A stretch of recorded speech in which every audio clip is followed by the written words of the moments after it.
A co-pilot hijacked his own airliner with more than 200 people on board by locking the pilot out of the cockpit. He went to the bathroom and locked the door.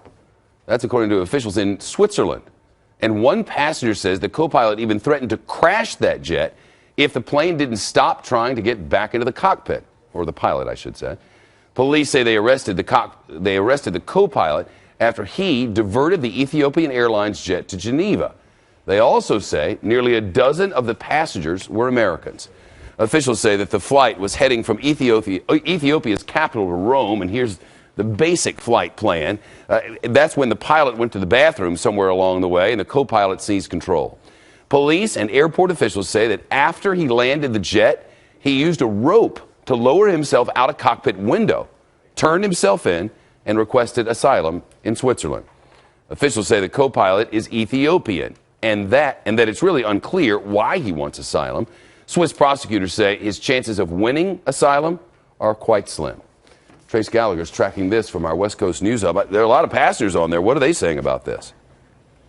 Well, the passenger ship are telling a very different story than the police. Listen first now to the police in Geneva. Play this.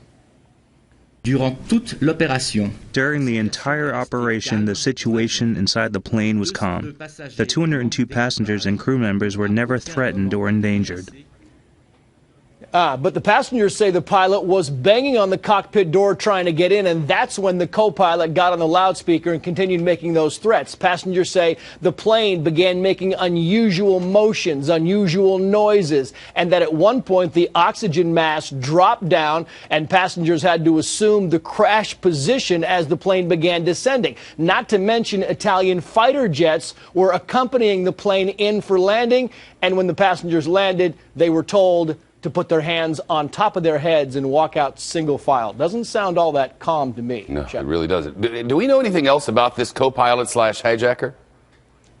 We know that he's 31 years old and he's been a pilot for Ethiopian Airlines now for 5 years. And at first he called into the control tower in Geneva saying that he had to land to make an emergency refueling. Well, that turned out not the truth. And then he's finally said, yes, I'm seeking asylum because he feels like he was threatened inside his own country. Now, the deal is that he likely will go back to Ethiopia and be charged with the crime of taking hostages, which holds up to 20 years in prison. The only way that he wouldn't be sent back, Shep, is if he was facing the death penalty in Ethiopia. Human rights groups say Ethiopian human rights record has drastically gone down in recent years. Wow. Trace Gallagher in Los Angeles. Trace, thanks, pal.